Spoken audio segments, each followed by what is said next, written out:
بسم اللہ الرحمن الرحیم۔ حضور پاک صلی اللہ علیہ وسلم نے اوف بن مالک رضی اللہ تعالیٰ عنہ کو مصیبت سے نجات اور حصول مقصد کے لیے یہ تلقین فرمائی کہ کثرت کے ساتھ لا حول ولا قوت الا باللہ پڑھا کرے۔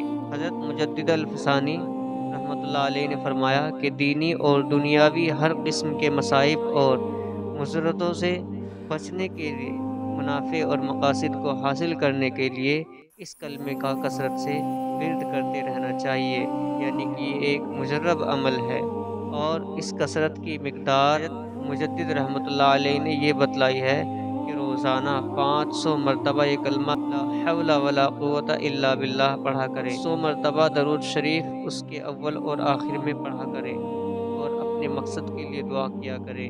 انس بن مالک رضی اللہ تعالیٰ عنہ فرماتے ہیں کہ رسول اللہ صلی اللہ علیہ وسلم کے ایک صحابی کی ابو معلق تھی اور وہ تاجر تھے، اپنے اور دوسروں کے مال سے تجارت کیا کرتے تھے اور وہ بہت عبادت گزار اور پرہیزگار تھے۔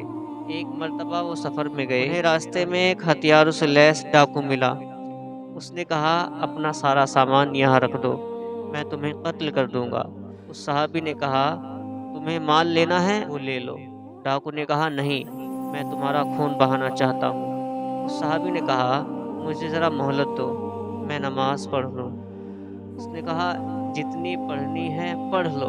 چنانچہ انہوں نے وضو کر کے نماز پڑھی اور یہ دعا 3 مرتبہ مانگی، یا ودود یا ذو العرش المجید یا فعال لما یرید اسألک بعزتک التي لا ترام وملکک الذی لا یزام وبنورک الذی۔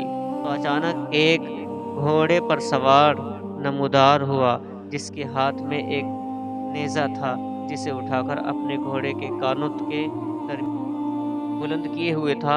اس نے اس ڈاکو کو نیزہ مارا اور قتل کر دیا۔ پھر وہ اس تاجر کی طرف متوجہ ہوا۔ تاجر نے پوچھا تم کون ہو؟ اللہ نے تمہارے ذریعے سے میری مدد فرمائی ہے۔ اس نے کہا میں چوتھے آسمان کا فرشتہ ہوں۔ جب آپ نے پہلی مرتبہ دعا کی تو میں نے آسمان کے دروازوں کی کھڑکھڑاہٹ سنی۔ جب آپ نے دوبارہ دعا کی میں نے آسمان والوں کی چیخ و پکار سنی۔ پھر آپ نے تیسری مرتبہ دعا کی تو کسی نے کہا کہ ایک مصیبت زدہ کی دعا ہے۔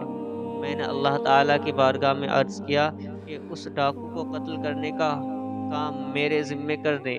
پھر اس فرشتے نے کہا آپ کو خوشخبری ہو کہ جو بھی آدمی وضو کر کے 4 رکعت نماز پڑھے اور پھر یہ دعا مانگے تو اس کی دعا ضرور قبول ہوگی، چاہے وہ مصیبت زدہ ہو یا نہ ہو۔